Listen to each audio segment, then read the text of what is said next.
Welcome to another story where a patient soul seeks revenge against a deceitful real estate agent, turning the tables in a twisted game of remembrance and retribution. I am by no means an expert or pro at revenge, but I am a patient person. I disclosed this to a friend, and they directed me here. Throw away for obvious reasons. It's a long read, but the setup and backstory are important. 7 years ago, I was lucky enough to be able to buy my own place. I had saved for 10 years, worked my ass off, and I was so happy to be able to have a place to call my own. Now, being a single person on the mortgage meant I had to make compromises. One such compromise was buying a property on a shared block a lot cheaper. Where I'm from, this usually means it's on a strata title. For some, that's a bonus, as it means there's a communal fund for repairs. Typically, insurance is cheaper, as it's collective, and other things like maintenance being taken care of. Strata titles also come with a lot of bylaws and restrictions on what you can and can't do.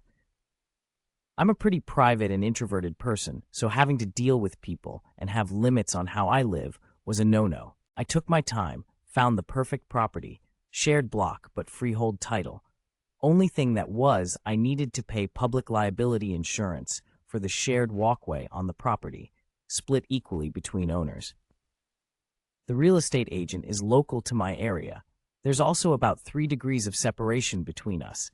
He has friends who are friends with my friends type of thing. Didn't know him, but knew of him, so that sort of felt good too. About 5 months after I move in, I get a knock on the door from the owner, landlord of the property next to me to discuss insurance.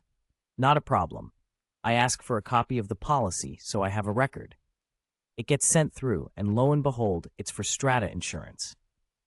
I was incredibly confused, and after much back and forth, the property isn't a freehold title, but a strata title. I called my lawyer, who conveyed the title, etc. He was dumbfounded, but over it all, did the right thing, and made things as right as they could. I arranged for a meeting with the real estate agent. I brought emails and printouts of the ads they had all saying it was freehold, emails between the real estate agent and my lawyer discussing its freehold status. Despite it being in absolute black and white, he refused to accept any fault or offer anything to make things right. I don't begrudge that. He's looking out for himself. I get that. However, I wouldn't forget it. I did enter into mediation with the real estate agent, and all I asked for was, when the time came for me to sell, they'd do it or cover the costs. I thought this was reasonable, but they flat out refused, offered me $1,000 to go away, which I refused. I had the option to pursue them legally and was advised by the mediator to do so, but ultimately I decided against it for a few reasons, the main one being my health at the time. So I planned and plotted, and I schemed and connived as to how to get back at this son of a bitch, and I settled on this. I found his personal Facebook page, which wasn't set to private, saw some photos of a boys on tour trip he went on a few weeks prior, so about 5 to 6 months after I bought the property. I also found his address through a business registration search. On the anniversary of the sale, for 6 years straight, I sent them flowers with a note. Dear real estate agent, remembering you on this, our special day. She has your eyes. Love, L. They varied ever so slightly over the years, but always had, on this our special day, and some weird inference to a love child and a desire to reconnect. I also, from time to time, arranged for postcards and letters to be sent from another country, the one he was on tour in, always signed Love, L. I learned about 3 weeks ago that this guy had recently divorced, lost his home, and is not longer working as a real estate agent. His wife had found out he cheated on her. The story I was told, through said friends of friends, went along the lines of, he would get weird gifts and flowers every year, same day, every year.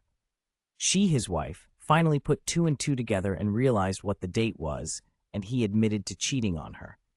Now, I didn't mean for this, but it turns out a year before I bought my house, he had gone on holiday, came back with an STD, gave it to his wife, but somehow convinced her that it wasn't him. As such, our special day turned out to be right around the time he'd have been balls deep, sans condom, in someone who wasn't his wife, only 1 year earlier. He's apparently lost his house, half his retirement savings, and also his business. I do feel a little bit guilty about all of it sometimes, but then I'm reminded that he's a scumbag and that karma, like me, is a patient, spiteful, and vengeful bitch. This was our story of the day. If you like this content, subscribe to our channel and like this video.